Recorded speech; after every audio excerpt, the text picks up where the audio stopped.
Hi, welcome back to Now TV Canada, or if you can hear me, this is Now TV, or AKA Future Productions. I am the writer and owner and CEO of Future Productions and of the YouTube channel I Am Just Jen, which you are either watching or hearing this from. Now, I'm not going to stop campaigning for justice around the answer was no and stopping the violence against women and children and the fact that this catastrophic thing is continuing to happen every day all over the world and we're not being heard. It is time to be heard. I want to be heard. I deserve to be heard. I need to be heard after a lifetime of pain and suffering of going unheard. People think that's silence. It's not silence. It's the fact that no one is allowing the voice to be heard. And I am speaking of all the voices which my work speaks for, not just myself and my story. And the most recent murders of women in Montreal and area for January of this year, that was the straw that broke the camel's back that finally got me to go soul deep to my foot to write this story about my life and share this honestly, to just bear it all, my soul, and hopefully also be a voice for those that can no longer be heard and for those still struggling that we want to see survive. That there's hope that somehow we can implement ways to create safety and programs and places where they can actually believe they can get help. More than half the women get raped. Less than half of that report it because they have no hope. They do not believe that they can get any help, no justice. So few charges are ever laid, and so few restraining orders are ever obeyed. And then when they're broken, nobody does anything about it. So I'm going to keep pushing for this to get heard on radios all over the place. Ultimately, my campaign here is to reach Eminem and Steve Tyler and Aerosmith. I want them to have this poem and the picture that goes with it. Henceforth, the statement of Janie's got a gun.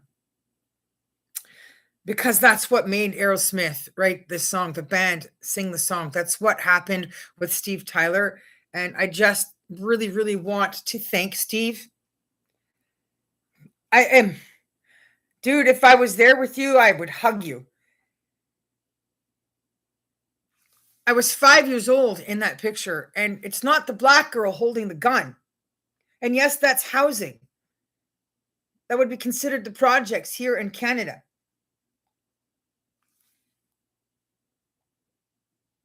This is the only sign of early childhood abuse you would ever know. Although somebody didn't directly break my leg.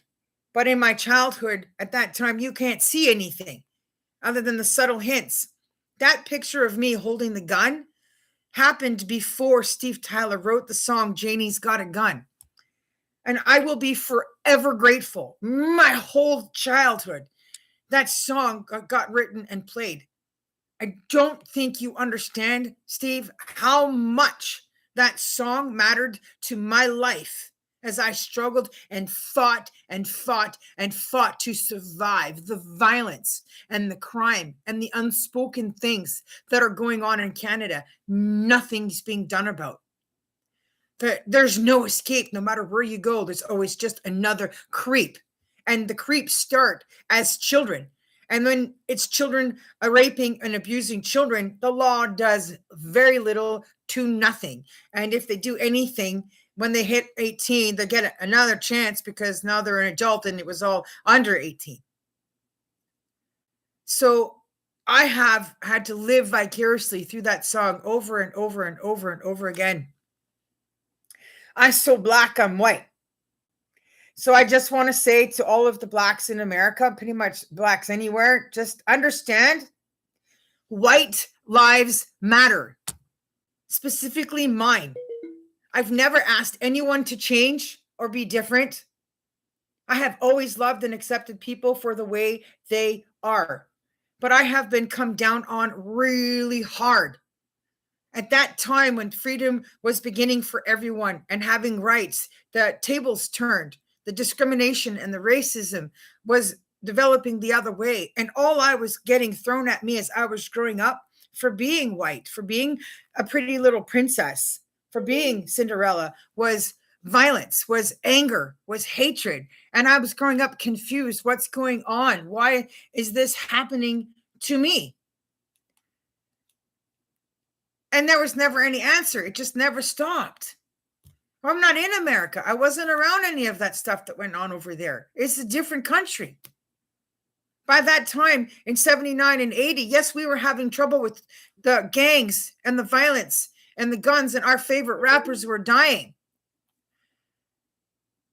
But that have nothing to do with me. I was already suffering enough at the hands of men and other children from school and in just the neighborhood, poor kids' neighborhood, the welfare kids, whatever.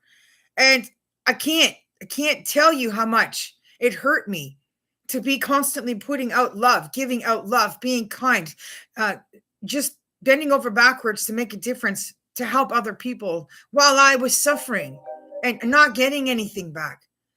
So I just need everybody to know how much that song, Jenny's Got a Gun, got me through everything. And I need everybody to understand that nobody should be that young. You shouldn't be 5 years old screaming for help. That shouldn't be your call. That shouldn't be your poster board. But I just wanted Steve and the band Aerosmith to realize, I didn't realize, it didn't occur to me. It didn't cross my mind. I didn't think about that picture. And you guys needing it. And that for this year's tour, for your concerts around the world, this is the picture you're needing for knowing that there was a Janie out there and your instincts and intuition were right. And that symbolically, all the Janies out there starts with this picture, because I was the first one before the song was written. You're an amazing father. And I thank you for that, for having the intuition and knowing that there's injustice for children everywhere. And that I was out there and you had that blind faith in knowing I was there. But I need this to reach people. So I'm going to read the poem again. I'm not going to fight. I'm not going to stop fighting until justice is heard. I shouldn't have to have a publicist or have an agent for the right to fight, to live, and to fight for others to live. I'm simply trying to find the right husband. I'm simply trying to live to reach celestial joy. I've never had the opportunity to be married to the right person. And all I'm trying to do is get down that aisle while holding on to what's left of my integrity and my body to receive that love that I deserve from the right man. And so it's important that poems like this are shared and heard and published. It's not about money. It's about freedom. It's about rights. It's about making change. So here I go. I'm going to read it again. The answer is no.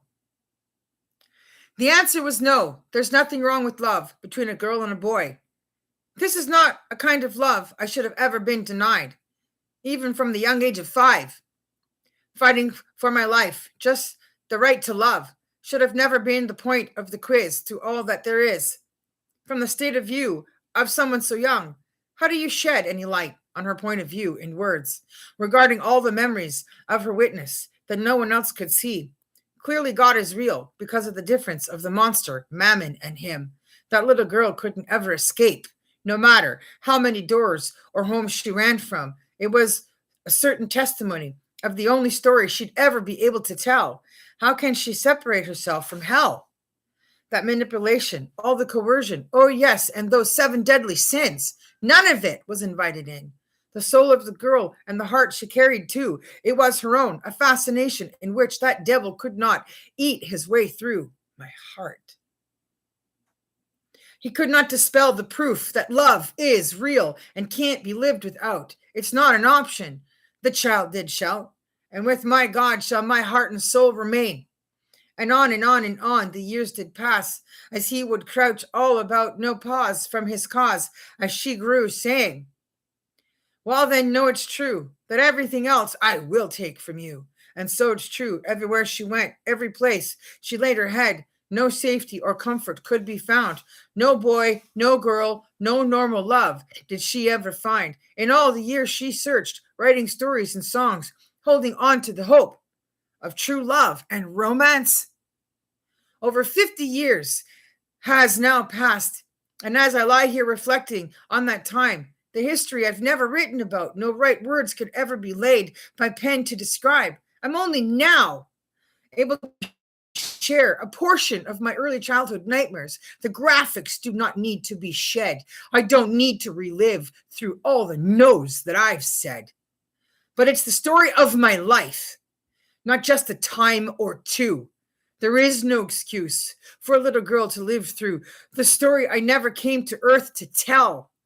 I'm only trying to say that my message is simple for today. Being able to write about what still happens to girls, women, children every day for voices from the graves. My words now save comes with lots of confusion, despair, and grief.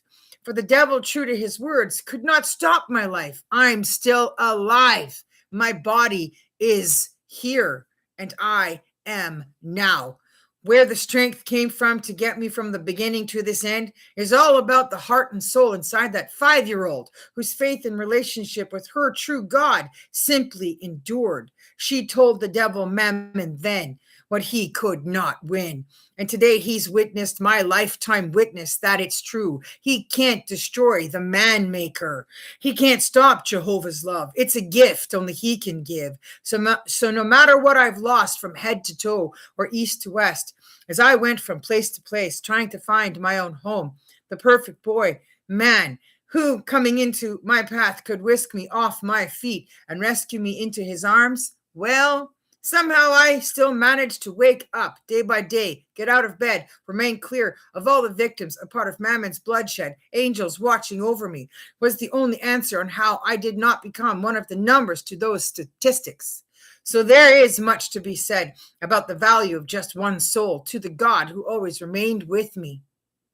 His thoughts, my thoughts, his care, as it shines down on me, even in the distance of those times, and how far I've come fighting off the evil like a Joan of Arc, set in his armor from head to toe. That spell could never be broken. This love is what spared my life. So it's understandable why I'm filled with all this empty confusion. Every single child, every young adult, everyone that's died deserves their life back. And so I write, share what I can, waiting for time's end to all of our stories and what will come to be. Aerosmith words come to mind. Janie's got a gun. Her whole world's come undone. What is she supposed to do? What did he put you through?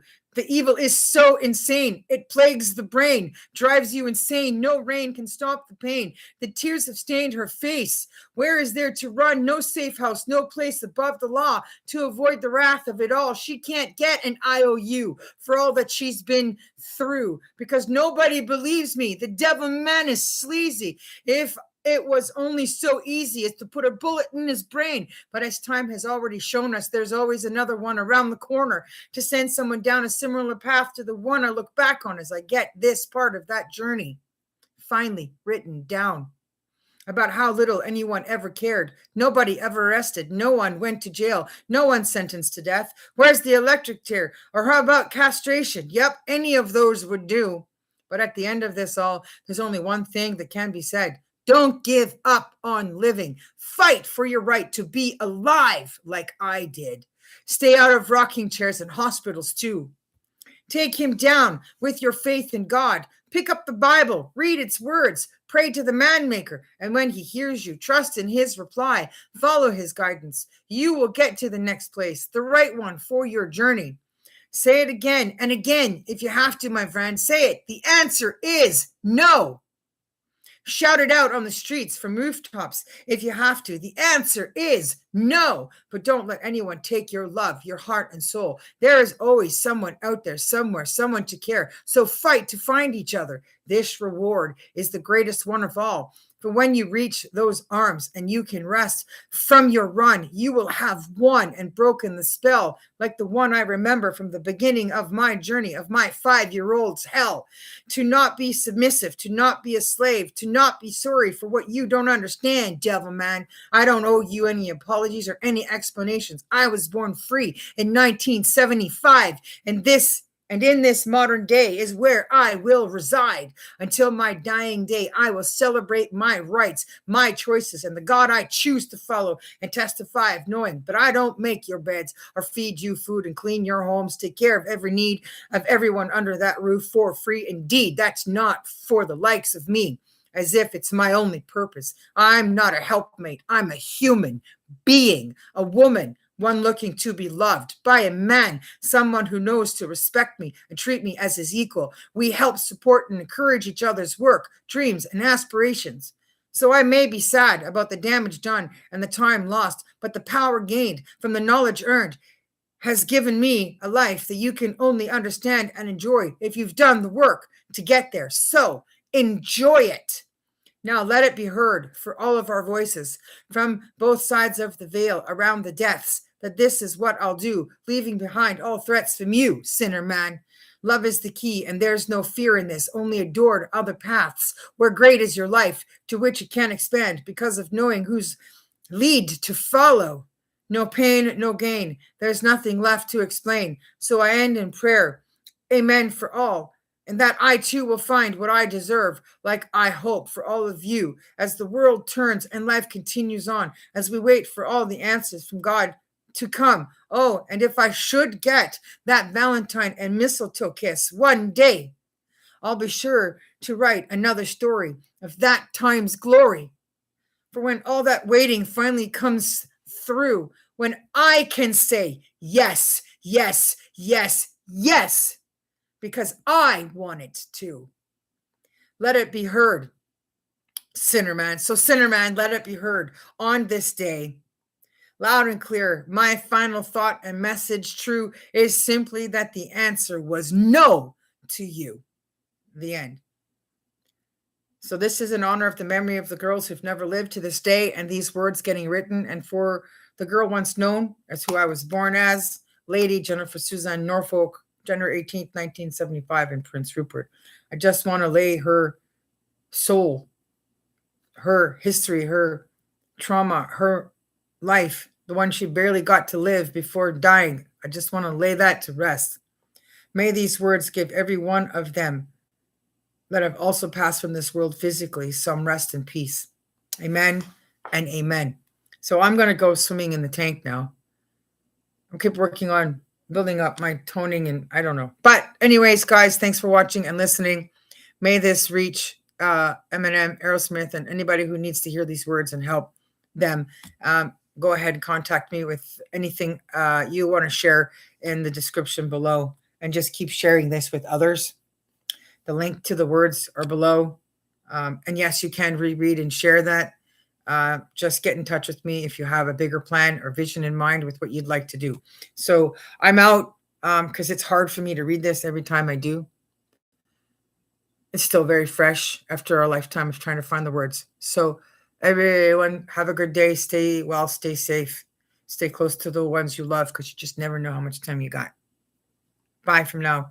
Bye for now from Now TV Canada here in Gatineau, Quebec. See ya. Superwoman signing out.